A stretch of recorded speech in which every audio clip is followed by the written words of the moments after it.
Hello and welcome to the Connected Yoga Teacher Podcast. Today, we are going to have a much needed conversation about why the traditional way we're taught to market our yoga offerings isn't working now. It is not working the same way that it used to. But before we dive into that, if you're new here, let me introduce myself and the podcast. I'm your host, Shannon Crow. My pronouns are she, her, hers. And this podcast is being recorded on the traditional territory of the Anishinaabe people who were here on Turtle Island long before my settler ancestors arrived. I've become very committed to learning and unlearning in a way that connects me to the earth and the people who were caring for this land for generations before me. And also, I feel like it's really important for me to learn about my own ancestors who had earth-based practices. I'm a Canadian yoga teacher, mom of 3, entrepreneur, and forever student who loves to ask questions. I feel like that's why podcasting is a good fit.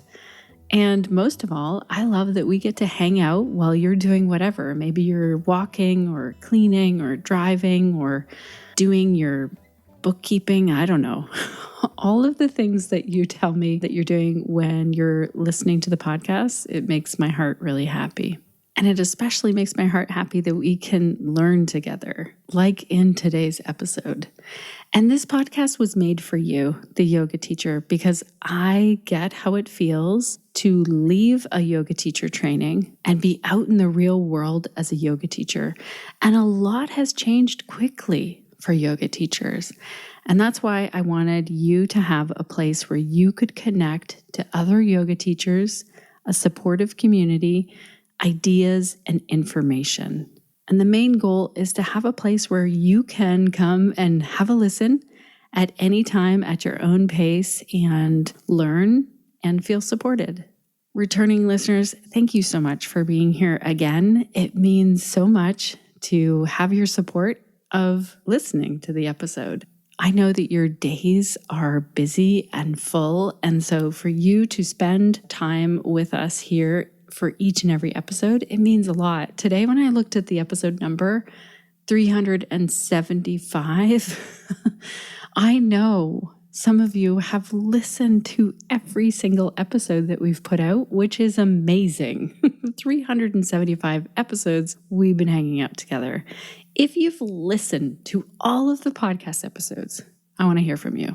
I want to hear, what you would like us to cover next. You get to say if you've listened to every single episode.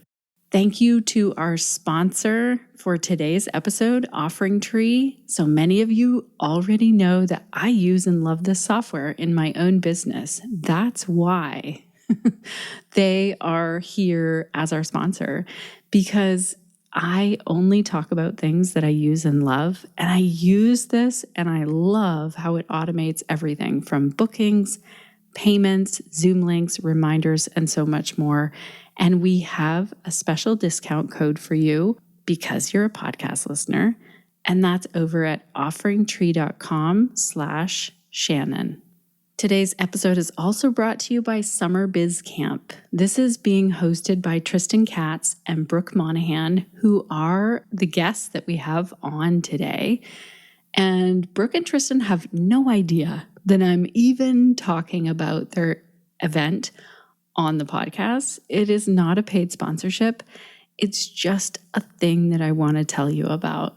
Tristan and Brooke are the guests today. They talk about why marketing might not be working the same now.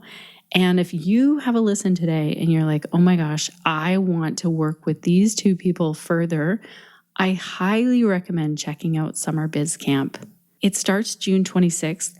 I know that's really soon, but they are also doing other cool things together. So if you miss this, don't worry, you can catch up with them, follow their content, listen to their podcasts, all the things. But I also will link to the Summer Biz Camp in our show notes. And you can also search Tristan, Brooke, Summer Biz Camp, and you'll find it.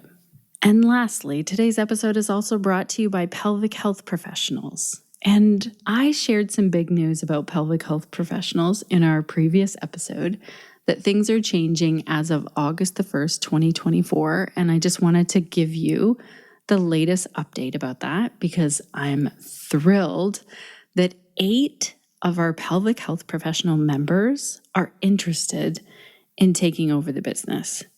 I shared an email with all of our members explaining, why it is that I'm being called to do something else right now, which is very different from running a membership site. It's all about gardening, growing vegetables, and pollinator-friendly plants. And I've done this like my entire life in some form. I have even done it as a career for 5 years. And I would like to do that again and connect people more with the earth. So I will keep you updated on how that's going. And I also want to say, oh my gosh, I'm blown away by the support emails I have received in return from our pelvic health professional members. It's been overwhelming in such a nice way.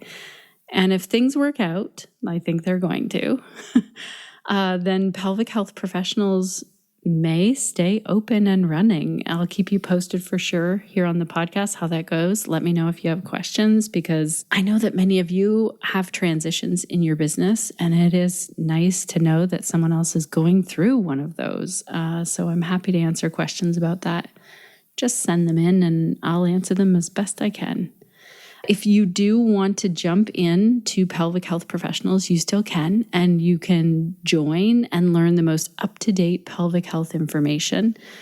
That's over at pelvichealthprofessionals.com. We have live calls every month.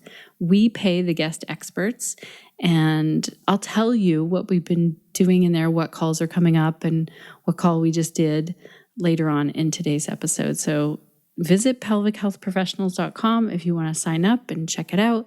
And now let's get into our episode with Tristan and Brooke.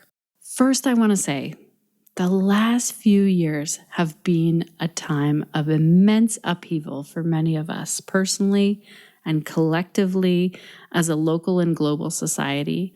It's a lot to bear witness to all the tragedies and injustice taking place in the world, while at the same time, we're trying to make ends meet and grow our businesses and share our work with others. And our work is really important as yoga teachers. So in times like these, a question that often comes up in conversation I have with yoga teachers and other purpose-driven entrepreneurs or small business owners is, how do we market our work in times of collective distress and unrest? How can we show up for our business, our audience, and ourselves in a way that's aligned with our values while still inviting people to come and check out our work or sign up for our yoga class? How do we do that? I'm really excited for us to hear from 2 incredible entrepreneurs in the online space about how to navigate being a business owner in our current time right now. Brooke Monaghan and Tristan Katz. Brooke Monaghan is the founder of Fruition Growth Network, which is a collaborative platform providing accessible, quality support to self-employed folks and also bringing people together to find power in community. Brooke acts as a trusted advisor to founders and leaders who value impact, integrity, and relationships. And she really loves working with people who are on a mission to set things straight in their industry. Her work focuses on the intersection of well-being and bottom line, guiding do-gooder lifestyle business owners to intentionally design profitable businesses around their values and their desired lifestyle. Tristan Katz is a repeat guest on our podcast. They joined me in episode 231 to talk about conscious marketing, and way back in episode 195 to talk about LGBTQ awareness. For those of you who have not met Tristan, he's a writer, educator, digital strategist, and equity inclusion facilitator. They specialize in content marketing strategies for justice-focused leaders and queer, trans, diversity, equity, inclusion, and belonging training and consulting. Tristan's intention is to share this work with an anti-oppression and intersectional lens. Tristan was named one of Yoga Journal's 2021 Game Changers, and he is proud to have spent several years serving on the board of directors at Accessible Yoga before the nonprofit dissolved earlier this year. In our conversation today, you're going to hear from Brooke and Tristan about how marketing has changed and why values matter so much to customers now. They also address using AI in marketing. You'll be surprised at what they're going to say about that, how to change our strategies when it comes to marketing, and why following a cookie-cutter marketing plan probably isn't going to work for your yoga business. I loved how authentic and real this conversation was with Brooke and Tristan, and I cannot wait for you to hear from them and learn. So let's dive in.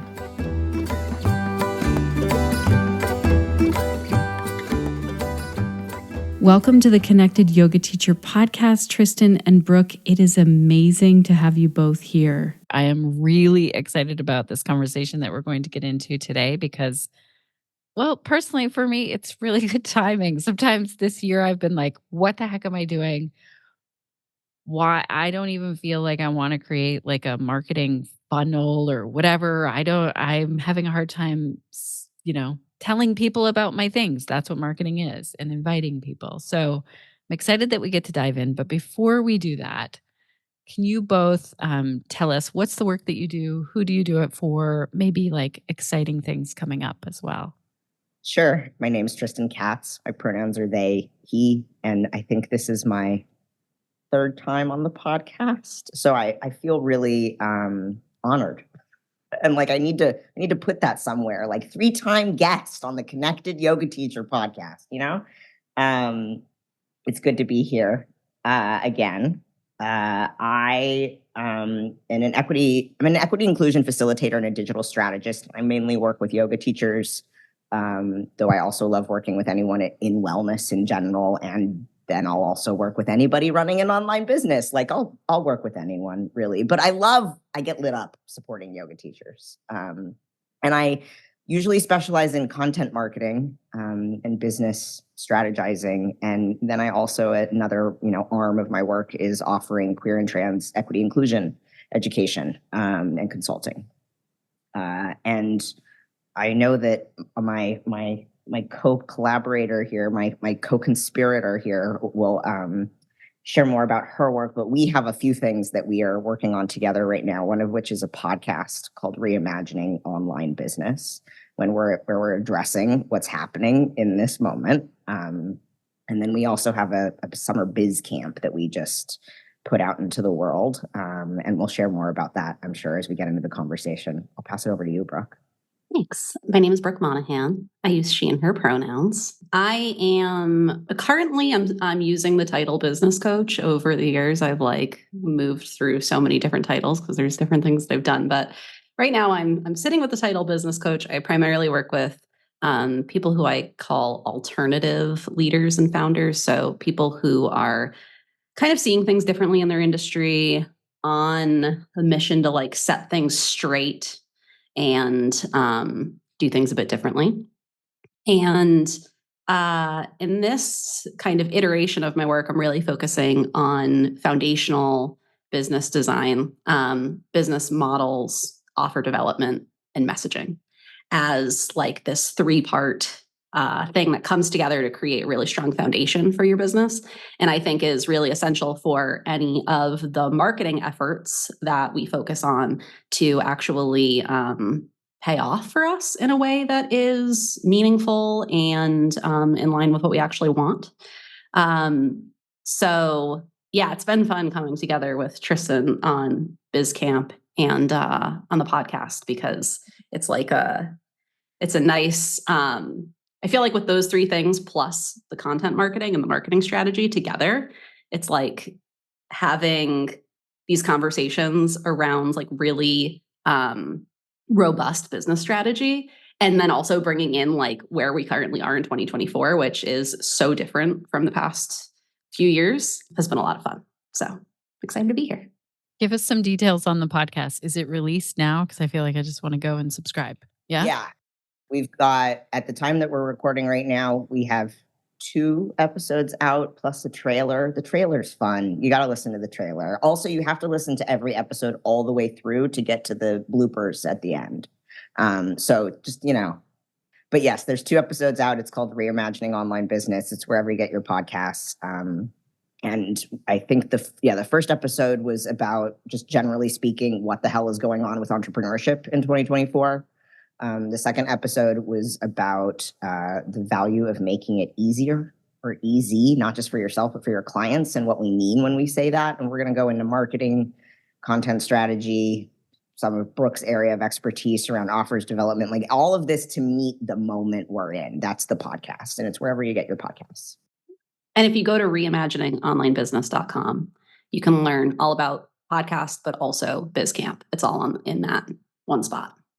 Okay, we'll make sure to put all of this in the show notes, because I feel like we'll dive into this today, and then people are going to be thinking, how can I take in more of this content, me included?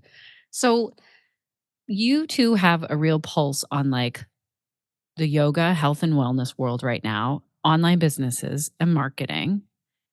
I know how I'm feeling. I know what I'm hearing from teachers and studios that I'm connected to. There's a real like, what the hell are we doing right now? Especially when we're watching things happening around the world. How do I show up and market? So do we want to start there, or is there some place before that we have to start? Like, I think things have changed.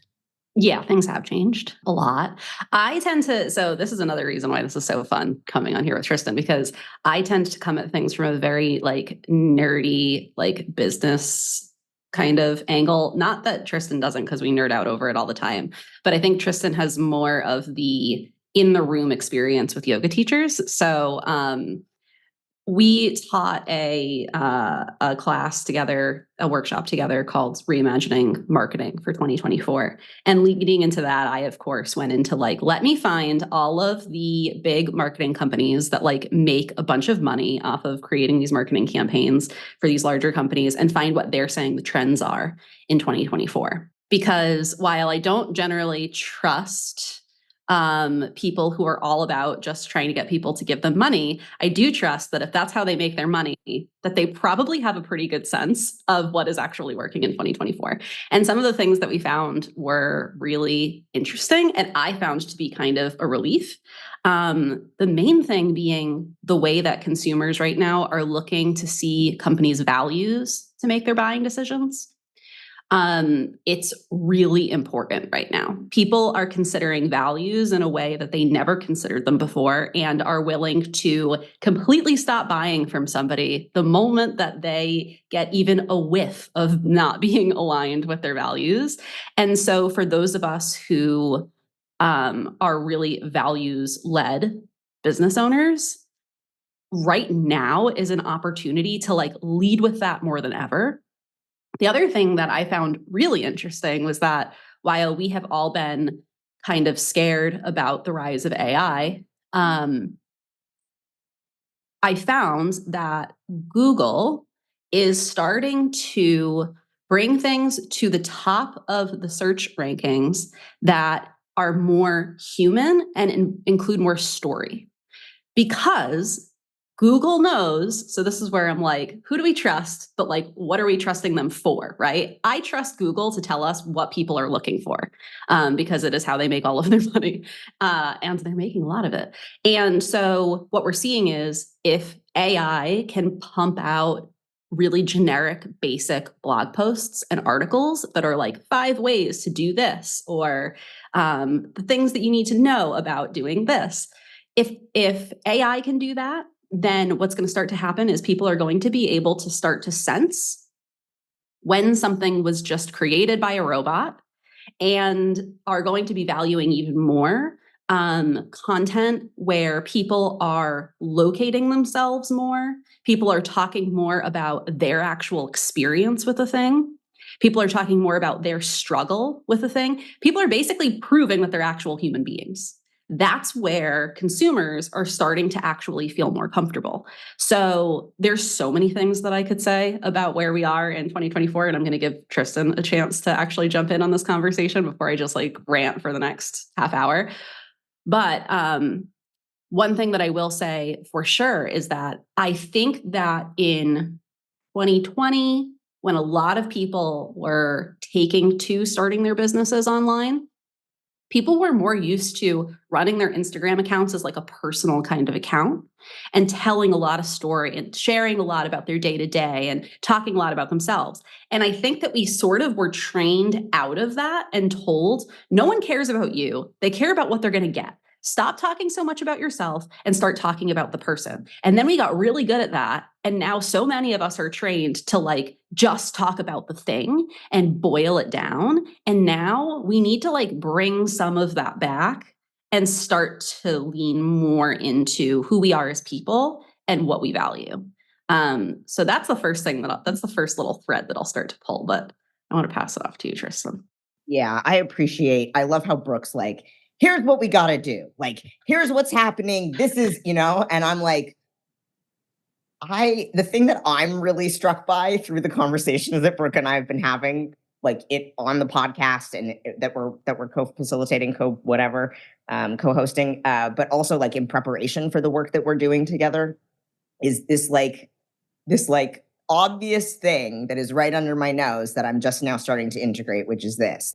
The internet is relatively new in the human experience. Like it hasn't actually been around that long.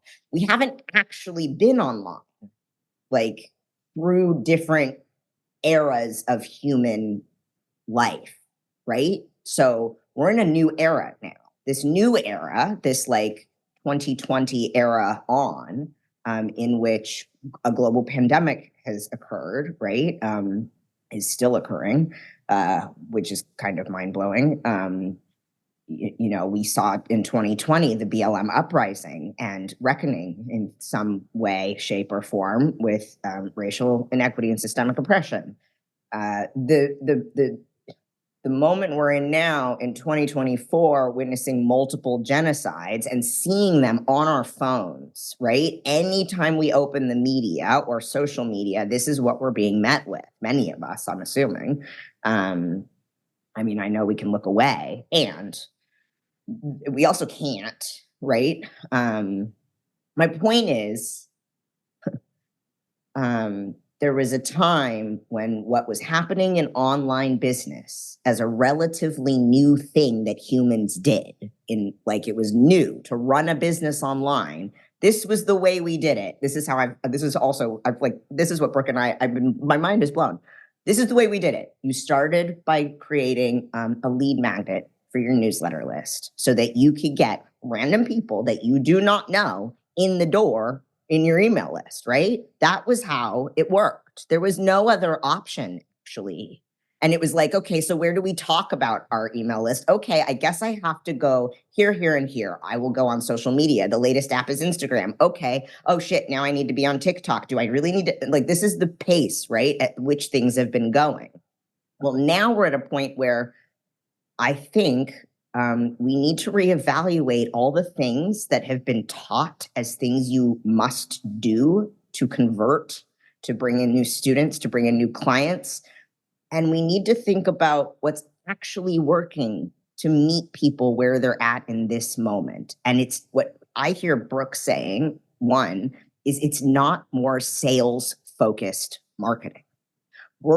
We've done it. We've seen it all now. It's been years of marketing and marketing on social media, marketing on the internet. We now know what it looks like. We know what it feels like. We know when we're being sold to. We know when we're being constantly pitched. We would also start to pick up on when someone's full of crap or phony. Our trust is low too, right? And this was something Brooke found in her research. Trust is low because so many people took to online business, even people who weren't actually trained or skilled enough to do the work that they were doing. People bought it because the marketing looked good and we were desperate for connection. And I'll just stop there, connection for 2020 and 2021, right? And now we're like, well, crap. I took time and money and spent it in these spaces with these people. That didn't go so well. I was actually kind of disappointed. Man, did I show up in a lot of online. This was my experience. Man, did I show up in a lot of online spaces, right?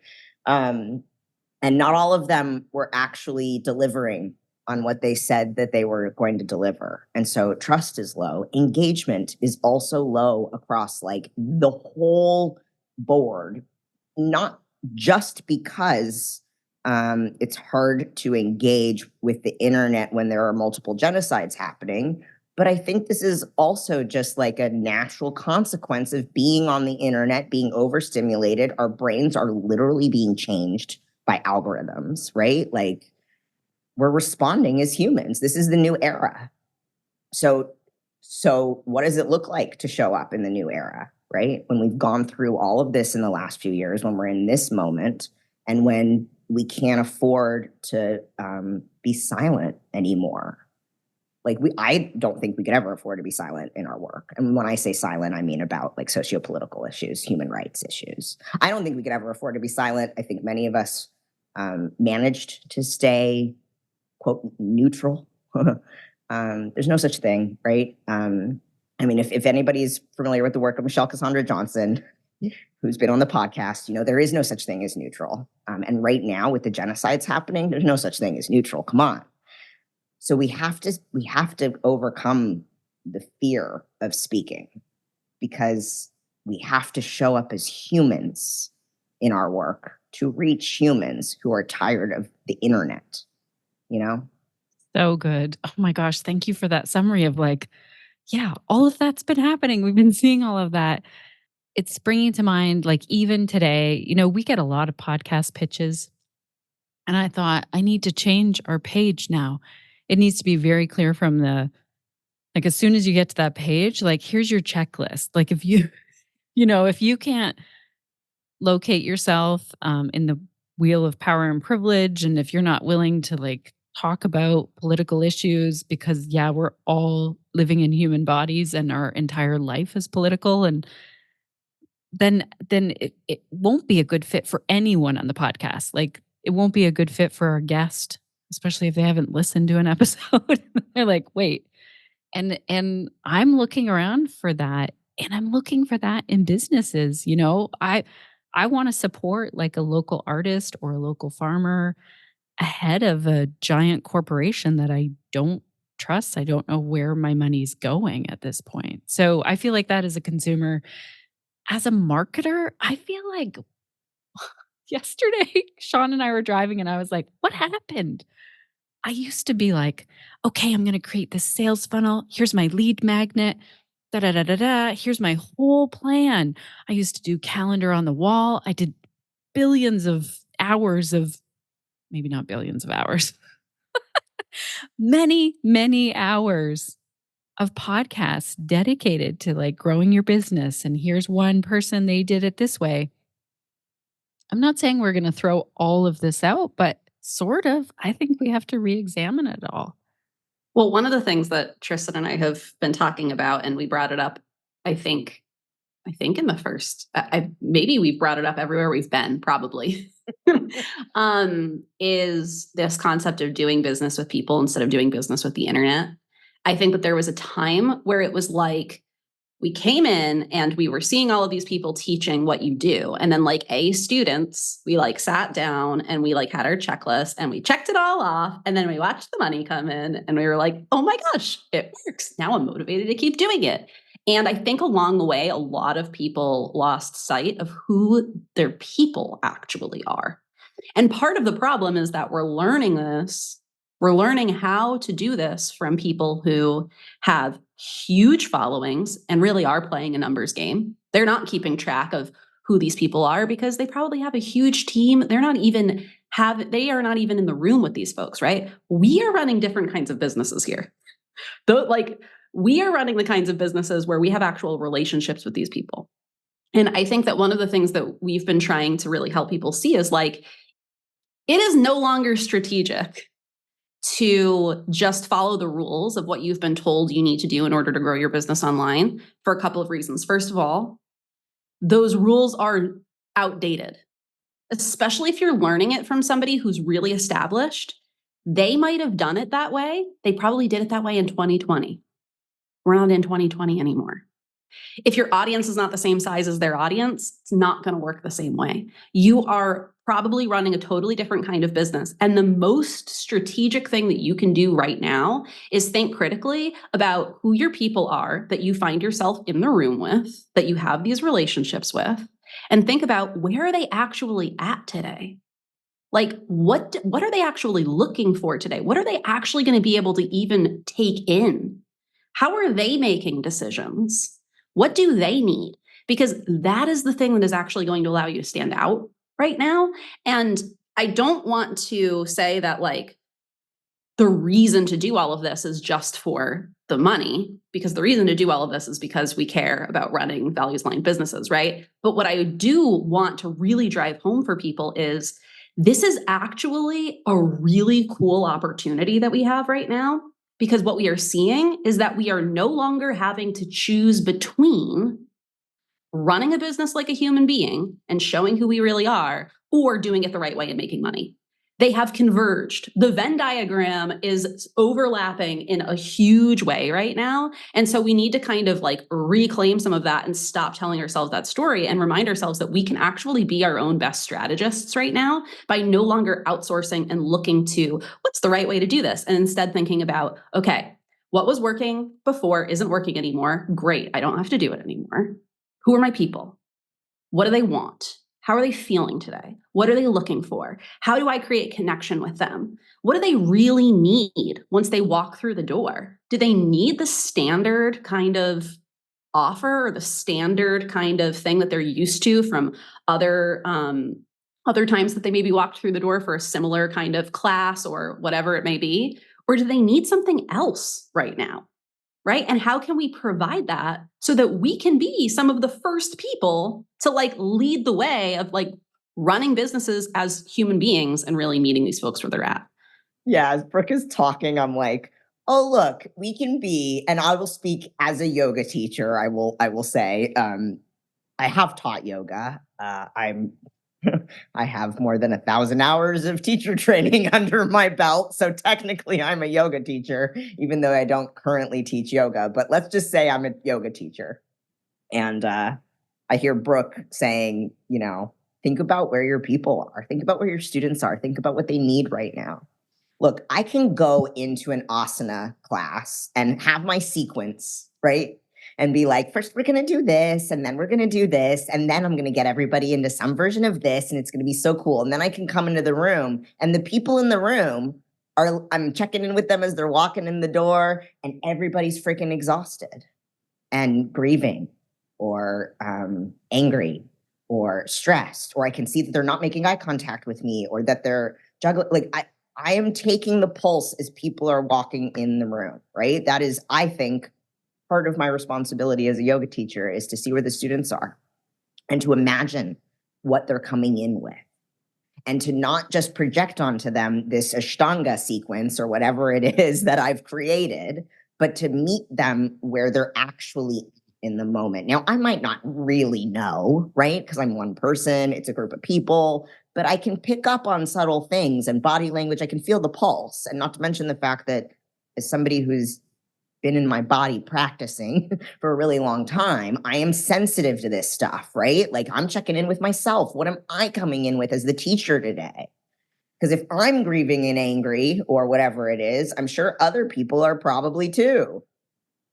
How can we bring that approach into our businesses and our marketing, right? When I open social media, my goal isn't to come in with the hot, fiery Ashtanga sequence when my students, my audience, my ideal client is looking for a restorative practice, right? So I'm putting this in a metaphor, all to say that what we don't need in our marketing is more unaware or avoiding, right, what's happening. What we don't need is people not wanting to use certain words or wanting to just pretend like the world isn't what is happening, right? And I'm not just talking about the genocides. I'm talking, again, about the last few years. I'm talking about climate change, right? I'm talking about the upcoming US election, transphobia, and increasing amounts of anti-trans legislation. Like, it's a scary time. So I'm not going to come in repeatedly with the marketing that's like, come to this thing, come to this thing. Here's 5 ways you can learn about this thing that I'm doing, right? And that means that the strategy has to change, that the map on the wall that I once did, which, by the way, I never did, but I did some version of it, like, here's the marketing timeline, here's the plan, here's when the email's going to go out, here's when the second email will go out, and it'll have these testimonials, and then this social post will go out. I have to throw all of that out the window now, because I can plan and plan and plan, but when I wake up on Tuesday and I feel into where my audience is and where I am, it's not the time, right, for that particular type of content, given what's happening. Or I'm depleted, and all that I've got in me is to actually show up for my work and not the marketing that day, right? Like, the list goes on. What I'm saying is, when I hear what Brooke is offering, the thing I immediately think is, as yoga teachers, I think we're already trained to do this. How do we just do it in other facets of our work, which is attuned to where people are? I'm popping in here for a moment, connected yoga teachers, to tell you about OfferingTree. Yes, they sponsor the podcast, and that brings it to your ears today. But I also use OfferingTree myself, and I want to say that this is a company that aligns with my values over and over again. And on top of that, they have an amazing product that makes my life easier. Everything is very automatic. So any yoga series I put together and host online has been done through OfferingTree this year and last year. And I love how this works. So the Zoom links, the time zones, the reminder emails, the texts and waivers, everything's automatic. I don't have to worry about it once I put it in there. And in my almost 20 years of being a yoga teacher, where in that time I've managed 3 studios, I've used so many different softwares for websites, taking payments, and booking people into classes. And I want to tell you, hands down, OfferingTree is the most user-friendly one I know, the most reasonably priced, and the company that really does, like I said, align with my values. So as a podcast listener, you get a really good discount if you decide that you would like to build your website and book people in and take online payments, all of the things. Let me grab the code for you, and it's also in our show notes. So that's offeringtree.com/Shannon. Shannon is SHANNON. Now let's get back into today's episode with Brooke and Tristan. If we are a yoga teacher right now and we've built our business online, because a lot of our teachers did after 2020, how do we do that? Like, okay, let's connect with our students. Let's say you have, I don't know, let's just start with like an email list of, 50 to 100 people. And some of them come to your online offerings and they pop on Zoom, they do the class, you end, you say thank you or whatever. And the moment you start to see, oh gosh, someone canceled their subscription and they're telling me they don't have enough money, or gosh, only 20 people opened my email, or only 3 people came to class today. And we see that decline, which a lot of studios and yoga teachers are seeing. How do you suggest we reevaluate and actually connect? Like, I think most people think, okay, I'll create an Instagram story. I don't know if we reach that many people on there. Maybe. I mean, I think you're going to reach more people anywhere if you're being actually real and you're not thinking about it in terms of what's the right thing to post right now to try to get people back. How do I create something that's going to connect with people? Let me think about, right? And instead you think to yourself, like, I mean, I will tell you, I'm not a yoga teacher. I've seen a huge decline in my own business. My top performing piece of content right now is a carousel that I wrote where I said, I've been afraid to admit publicly that my business is struggling. It was terrifying to write it because I felt like as a business coach, I shouldn't say that. But the thing is that I think that so many of us as business owners, whether you're a yoga teacher or you run a different kind of business, right? And this is all coming back around, right? Because really where I'm going with this is no one can tell you how to do it. I think it depends on you and where you're actually at, where your people are actually at, and what's real for you right now. Because people are going to be able to tell when it's not. And if you're doing it just to try to quote unquote connect or say the right thing. Because everyone's doing that. That blends. We can feel when things are real right now. And so my advice is like, whether you're a yoga, because I think that if you're a yoga teacher, you're a different kind of business owner, we're carrying this like huge weight, almost like in our chests right now, where we feel like we can't say things out loud to other people. We're scared. We're trying to say the right things to connect with people instead of telling the truth about everything that we're carrying. And I'm like, what would feel terrifying for you to say out loud right now, but that might be real for people to hear from you? And where would you say it? For you, for this moment, for the way that you run your business, whatever it is, do that, because no one has the map right now. No one knows how to do it. There's no checklist anymore. We are in a moment of experimentation and trying to figure things out. And I think that the reality is that no one thing works for every kind of business. We were in the very beginning of online business, like Tristan was saying earlier, like in this beginning iteration, it was easier for us all to, it's funny to me that like me as a business coach and you as yoga teachers, we're both doing the opt-in to the email list thing. That's hilarious. What other way of doing business is there where like totally different industries would be running their business exactly the same, right? So what we're seeing right now is this differentiation, and where we have to know our people and we have to know how our individual business works. The only way to know that, I think, is through experimentation. And the only way to figure that out is for you to actually, as the person running the business and knowing your people, to tune into yourself. Like, you have an intuition. It's a real thing. I can tell you, as the person who does all of the research and likes to ground everything in data, your intuition is a real thing. You're picking up on stuff all the time that you don't even realize you're picking up on, and it is registering somewhere in your brain and in your body. And on some level, you know what the thing is that you could say right now that would be real and would be human, and you're probably just afraid to say it.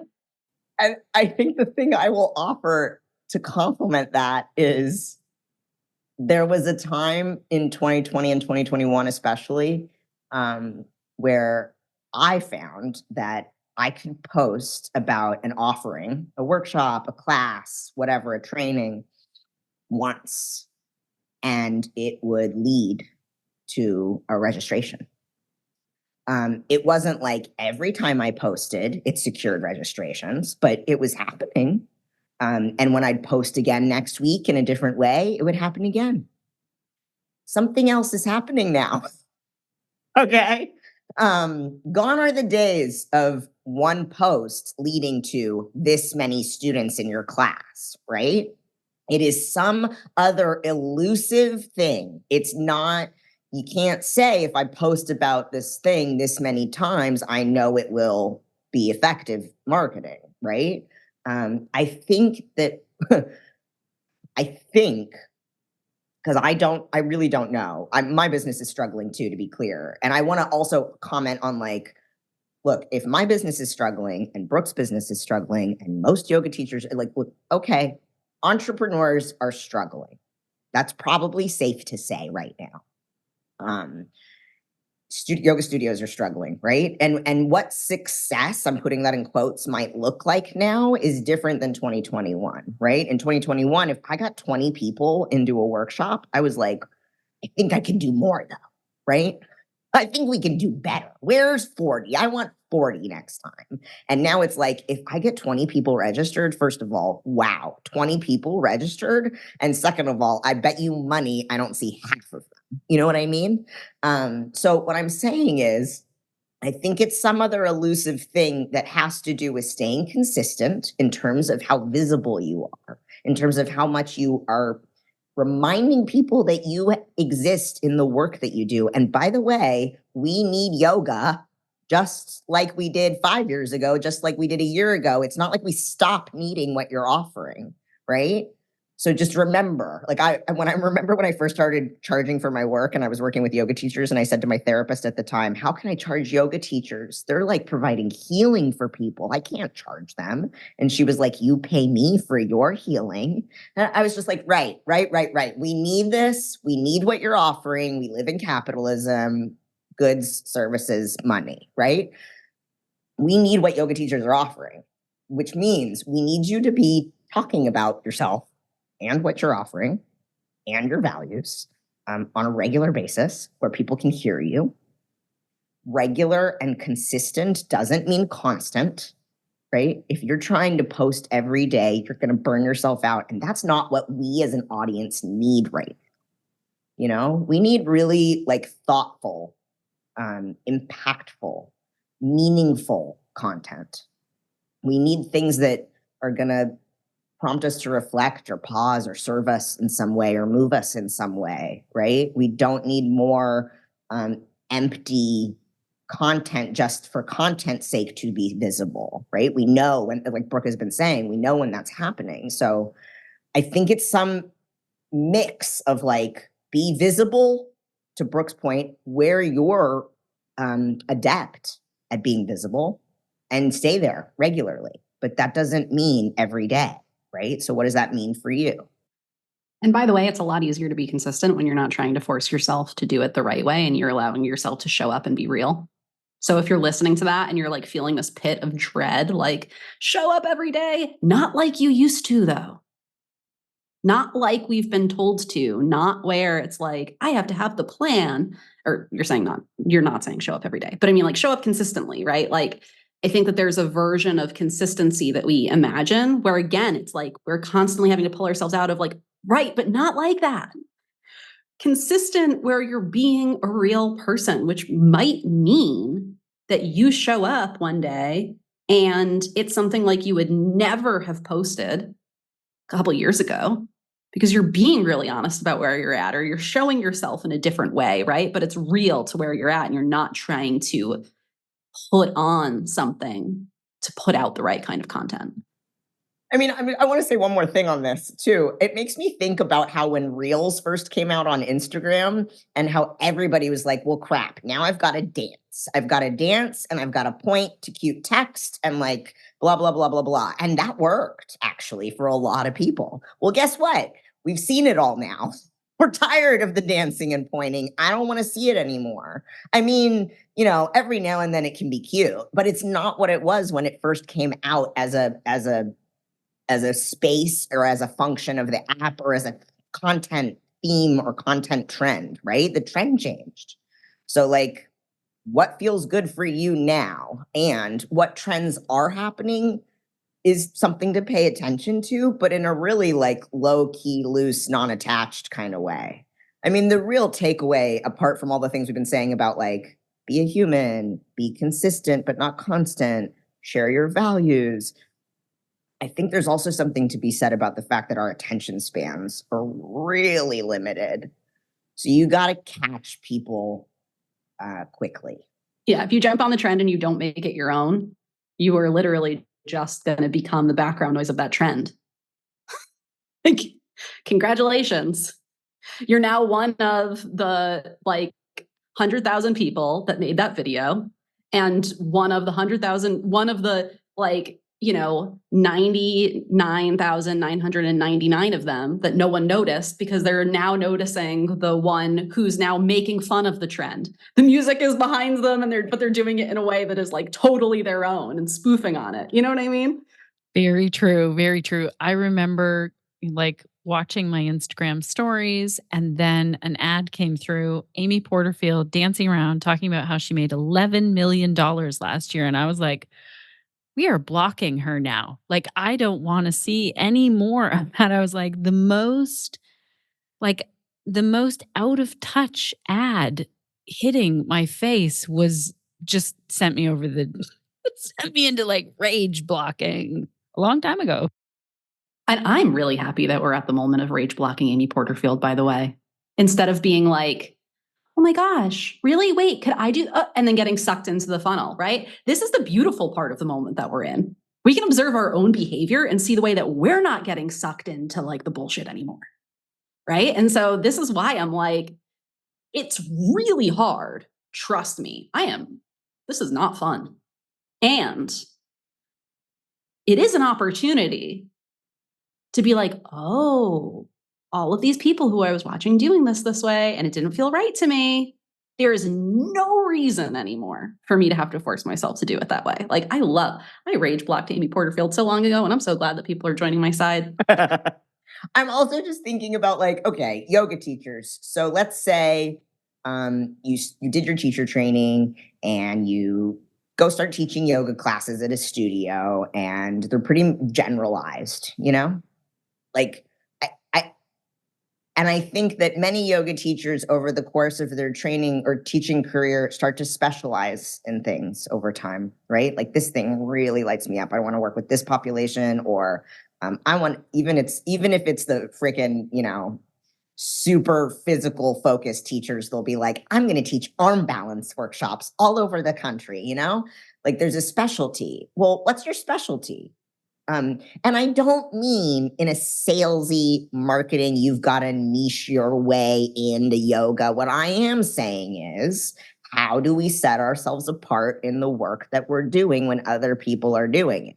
I mean, it's the same question. It's just different now because our attention spans are different. Trust is low, engagement, all these things we've already been saying. So like find a way to clean yourself. Like why you, right? Like, why do people want to work with me for marketing when there's all kinds of marketing people out there who can actually say, I will guarantee you income and business growth. And I never say that. But I trust that people want to work with me because of something else that I can guarantee, right? Which is something much more elusive than like a dollar sign or a profit and loss margin. And because it's about like feeling like your marketing actually feels good and like you can get it done and show up for it, right? And that you're staying in integrity and alignment and being honest and authentic and getting it done, more easily. Like that's the kind of stuff that I know I can give. So that's how I'm going to set myself apart in terms of marketing. I think yoga teachers need to be doing the same thing in a whole new way right now. I also think, by the way, I, as a student, needed my yoga teacher. I just want to say, like, as a trans person, I needed my yoga teachers to be doing something different way before 2020, right? Like, I needed yoga teachers to be not assuming pronouns in class or making statements about, like, men do this and men will need this blanket and women won't need this and blah, blah, blah. Like, we've been needing to shift in so many different ways, right? And this is just another moment where we are being called to shift. Is it uncomfortable? Yes. Are some of us having a harder time than others? Yes. Are some of us experiencing more privilege than others? Yes. Like all of these things are true. How do you keep showing up? Or maybe you're one of the many who's like, this is exhausting. I can't keep going with this entrepreneurship thing. I give up, Yeah. Yeah, I'm hearing that from some people as well. And I want to come back to what you both have said. You don't have to do this perfectly. It's really about checking in with yourself in that moment. I will tell you, just watching what's happening with my own business stuff, we'll put out the polished artwork of the podcast that went out that's yoga focused. That's the topic. That post on Instagram just isn't getting much engagement at all because it feels like, what is happening? Now, if people are podcast listeners, I've been talking about Palestine every single week on the podcast because there's always something that I'm feeling that week. And I feel like, okay, let's talk about teaching private yoga. And then also let's talk about what's happening in the world right now, like how it's impacting all of us. And also, people told me a long time ago they love coming along on my walks with me, which is so weird because I don't put a filter on my face. I think, gosh, I just woke up and now I'm walking and it's bumpy as anything and I'm distracted by nature. Like it's the most unedited video there is. And sometimes the snow sound annoys people or the water that I'm walking through, but everyone likes that content the most. Doesn't that say something? Like, look at what we're just in that one little moment. Okay, we're saying the marketing asset for the podcast doesn't get much engagement, doesn't get much traction, doesn't get much visibility, right? People scroll right past it. But your walk content, that shit's off the hook. You know what I mean? So let's learn from this, right? Like, what if, and by the way, I think there is a time for marketing assets. We need them. They tell a story, they ground us in something. Like, I could go on and on about the importance of marketing assets. And how to do them strategically and how to pivot them at in this moment and yada, yada. But what I'm saying is we do need marketing assets. We also need so much more than marketing assets, right? Yeah. What else you got, Shannon? I know you have more questions. Questions? Oh my gosh. I feel like we're just getting into it. Our listeners are going to have more questions. That's the thing when you said like checking in, we have a pulse that's happening in our Facebook group. We have a pulse back on podcast listeners. But, this is kind of sometimes like a one-sided conversation, as both of you know, as podcasters.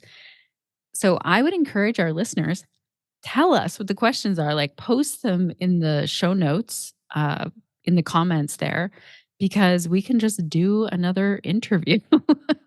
And also go and have a listen to Tristan and Brooke on their podcast so that you can, dive into that content and be in conversation. That, I guess, what are you both noticing? Well, okay, now I have so many questions. What are you both noticing in terms of like what's working in terms of getting feedback, but also I want to close out by like, what about on the day when we're like, I can't do it. Like, I routinely delete Instagram because I'm like, I know I'll just go click on the button and I want to have just 2 more steps to hold me back because I'm like, I just need nature today instead of Instagram. So I don't know. You can answer them all you want there. I threw out 2 random questions. I mean, as somebody who's like literally in a crisis right now, like I'm in a serious like life crisis. Without getting into all of the details, I'll just tell you like hardest time of my life, hands down. On days when I can't, I just don't. And like, I think that there was a time when I probably would have been like, here's what you can do. It's like the bare minimum. And, and there is, by the way, I will also say that as somebody who has ADHD and PMDD, shout out to anyone who's listening who has that winning combo. It's so much fun. It presents like bipolar disorder often. So sometimes I'm just like, whoa, I can make content. And I do. Tristan has watched me do this where I will just be like on fire and I'm just like making content and then like put it in like a bank somewhere. And then that way when I'm like, when I can't, I can just kind of pull it out. That's great. Doesn't always happen. And I think that there would have been a time where I would have been like, well, on the days that you can't, here's what you can do. And right now I'm just at a point where the reality of my life is on the days that I can't, I just can't. There is no bare minimum way for me to show up. My bare minimum way of showing up on those days is to either do admin work that requires no creative energy because it needs to get done anyways. And so then it's off my plate for later. And maybe when I do have the creative energy, then I can do the marketing. Or don't do anything. Lay down. Because the reality is, I've learned this so many times in my life. I've definitely learned it in business, and I have watched so many people burn themselves out. If you try to push past your capacity and you tell yourself, well, you should be able to, all you're going to do is make those times when you feel like you just can't last longer. You are not going to recover from that moment. And so I don't know. I'm kind of at the point right now where I'm just like, I don't know, on the days that I can't, on the days that you can't, just don't, because the fact is that it's the only way you're going to bounce back. Yeah, I'm going to echo that and also add on the days that you can't and you should, or you have to, or you want to, and you can't, how can you make it easier for yourself to do something small? Mm-hmm. And by that, I mean, I mean, my brain, as somebody who specializes in content marketing, immediately goes to the value of repurposing, which is like a whole nother conversation, because I don't mean just take what you posted 3 years ago, post it again. I don't mean take what you posted 3 years ago and say, reposting this again because X, Y, and Z. I've got a lot to say about effective repurposing. And if you want to learn more about that from me, find me and I'll point you in the right direction. But I think now is the time where repurposing is like one of our best friends. And many of us have been creating all kinds of content for freaking God knows how long. Shannon, you have an entire body of work in this podcast. I would send like the body of work to somebody who can create a package of marketing content based on that. And you can start, you know what I mean? Like if you've got the funds, invest in somebody who can help you create the marketing content to reflect the body of work that you've created, or repurpose the marketing content, right? And if you don't have the funds, then find a way to go back through, when you have the time and capacity, to go back through all the things you've made. Dharma talks, meditation recordings, playlists, newsletters, social media posts, sales pages, blog posts, articles that you've submitted. I don't know what it is. There's content everywhere. I know you have it.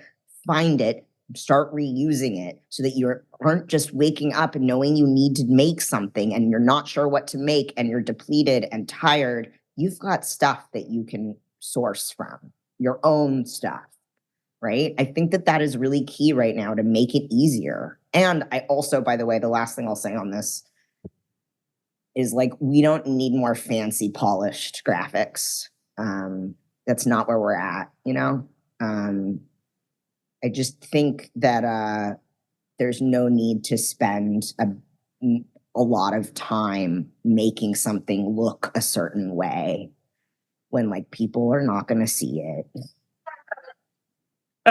So like make it easy, you know, and make it concise so that people who have literally 3 seconds of their brain to decide, you know, whether or not they're going to pause and engage with your email or your blog or your whatever it is, they'll decide quickly, you know, pull people in quickly if you can. Anyways, I could keep going. There's so many different strategies. I really want to uplift Brooke's though, because that's strategy number 1. If you get to your to-do list or your desk or whatever it is, your marketing project for the day, and you just don't have it in you because life is lifing, don't do it. It's not going to help you really in pushing through to get it done, right? Yeah. Yeah. And 2 other things that I thought of while Tristan was talking. First of all, though, on that point, what I will say is if you do not have the capacity and you do not have the money to invest, which is the reality for a lot of us right now, the longer that you self-gaslight and tell yourself that you should be figuring out a way to get it done anyways, the deeper hole you're digging yourself into. And at that point, see if your health insurance can pay for therapy so you can stop doing that. Like, I'm dead serious, because it is depleting your capacity more. And that is some internalized, socialized, like that is deep in us from way back. And it is holding us back to being able to be consistent. But the 2 other things I will say is if you can't show up on social media, but you feel like you could have a direct conversation, tell your friends that you're really depleted and you just can't do the marketing, and see if they would be willing to uplift something for you. Or send out personal invitations and tell the people in the invitation, listen, I'm launching this thing, or I have this thing. I don't have it in me to do a whole marketing campaign, but I thought of you. I think it will be really great for you. If you want, we can talk for, 15 minutes and see if it would be something that would be a good fit for you. Or, I'm running this class. I think that it would be really good for you. And it made me think of you, but I'm not going to be launching it publicly. Right. And just tell people that. Sometimes that actually is more effective. Oftentimes, usually, actually, it's more effective. This is amazing. This is so much information. I hope that people really take to heart that, like, I've hit burnout many times. I've hit burnout to the point while I've been podcasting the last 7 years where I couldn't walk I had a spinal injury, and it's from pushing through and being like, I'm going to just keep going because that's the way we've been raised. And now what I do is I go to therapy. And when it gets really overwhelming, I just get my outdoor clothing on and I leave the house. And I'm like, I'll be of no service like when I have to show up, when I need to get the podcast out, when I need to do this or that. And also it's a great time to reevaluate. And like my podcast listeners are going to learn by the time this comes out that I'm closing Pelvic Health Professionals. Something has to go off my plate so I can have some more time out in nature. That's what's coming. It's real right now. Tristan has taught a whole workshop on repurposing. I have a platform called Fruition Growth Network. If folks who are listening want more on that repurposing thing that Tristan was talking about, join fruition.com. You can log in and see all of our past recordings for workshops. There's one that Tristan taught on effective content strategy and includes a whole bunch of repurposing. And also in that same place, we taught a whole thing on reimagining marketing in 2024. It's free. And there are other webinars, trainings in there in the recording. Sustainable visibility. Oh my God, the sustainable visibility webinar was so good, especially when you think about like what it looked like to stay sustainable and visible when we've been socialized with so many conflicting messages about who deserves to be visible, who deserves to take up space. Like that training was so powerful. There's also a training in the platform on SEO that is so good. Like, yeah, all free. So like, if you want to hear me ramble on for free about repurposing, go to joinfruition.com. I think it's also on my website somewhere too. Yeah. That's amazing. We'll make sure to put that link in the show notes as well. And like I said, if our listeners have questions, and here we all go, like we don't have to pay some dancing person who just told us that they made $11 million off of us. We don't have to pay them anymore because they don't have the answers, actually. They're also really struggling right now. They're not telling you though. Also, like, what is their circumstances? What are their identities? What are are they married? Like, how much has their husband invested in their work? You know what I mean? Like, the list goes on. We don't know. Did they start their business because they were married to an executive at Disney, Rachel Hollis, and then make all of their money going to MLMs, talking about how if you just pull yourself up by your bootstraps, Rachel Hollis. Also, I'm just going to say, final little thing, secret.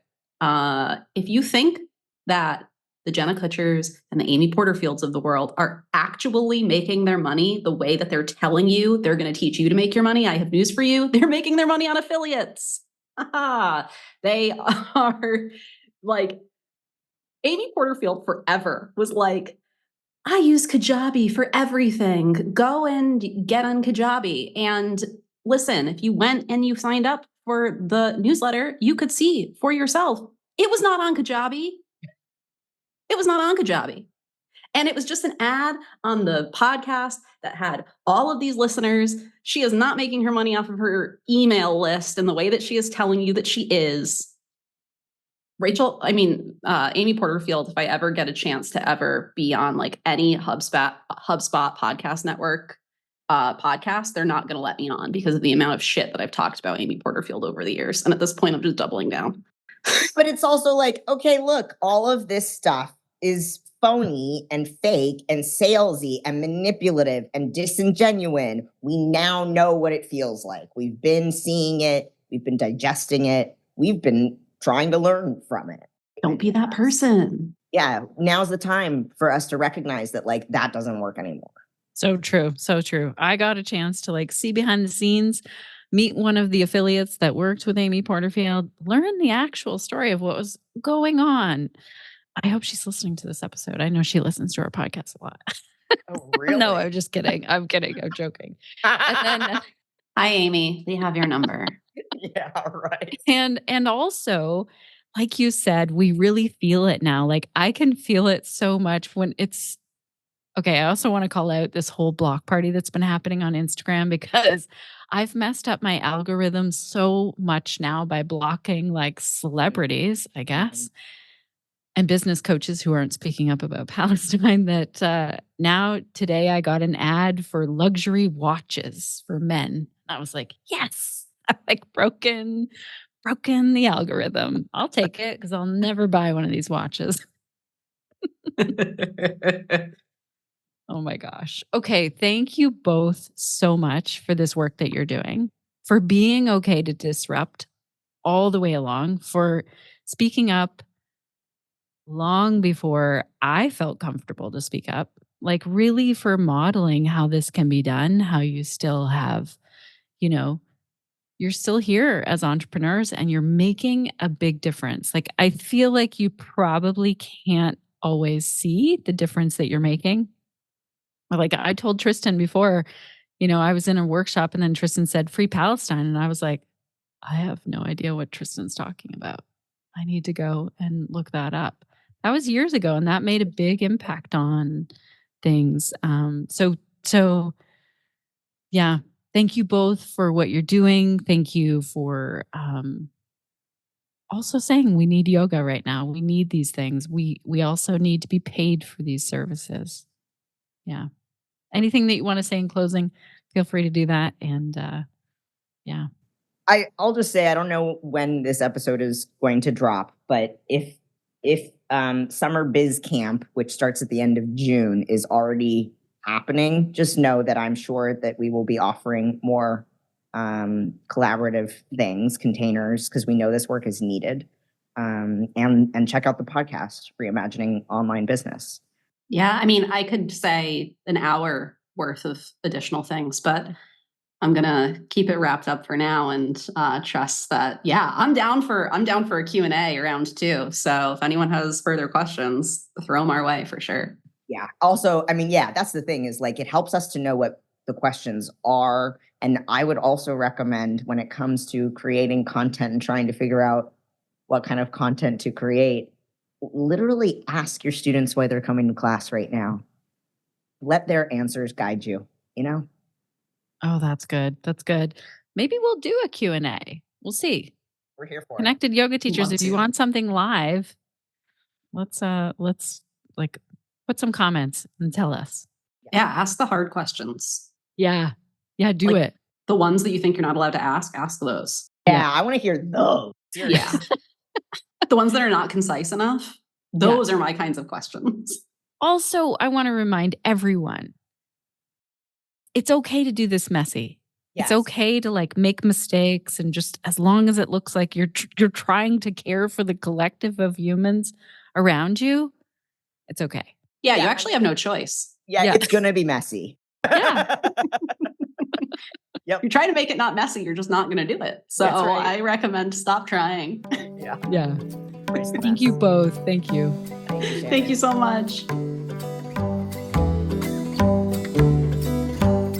Thank you so much, Brooke and Tristan, for all that you shared with us today, and also for the amazing work that you're both doing for the collective, and also showing us how we can do this, working within the systems that already exist around us, ones that aren't great, honestly, and showing us how to do this with integrity as we run online businesses or in-person businesses that are really rooted in our ethics, our values, and true yoga philosophy, if that's something that's also part of our life.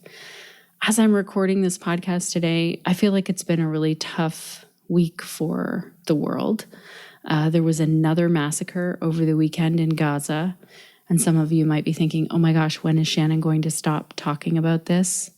I would ask a question of like, why would you like me to stop talking about it? In case you didn't hear about it, I would like to share. And if you did hear about it, I just want to say your feelings are valid on this one. So the Israeli military went into an area where there was a market that was happening full of people in the daytime. This area had a refugee camp full of starving people needing humanitarian aid, needing food and water. And the military, along with the aid of the U.S. military, went in disguised as humanitarian aid in a humanitarian aid truck. The only good news out of this was that 4 hostages were rescued, but at the expense of over 270 Palestinian lives. These were civilians. Last I heard, at first it was like 400 people were injured, but then I heard 700. This in itself, just this thing alone, is a war crime. Imagine, if you and I were just born in a different area, it's just like we're born where we are, but we could have easily been born in Gaza. Imagine that we were there, we are starving, we are looking for aid, and that when it's coming, we realize it's actually an attack on civilians who are just trying to exist, who cannot leave. And I know that me speaking up is making some people uncomfortable. It's actually quite interesting to me to see who is uncomfortable. A yoga teacher asked me this week if taking sides, that was their wording right now, is causing more division.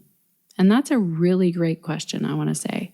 And it just made me dig in and think about other questions, like what are the sides that people believe there to be right now?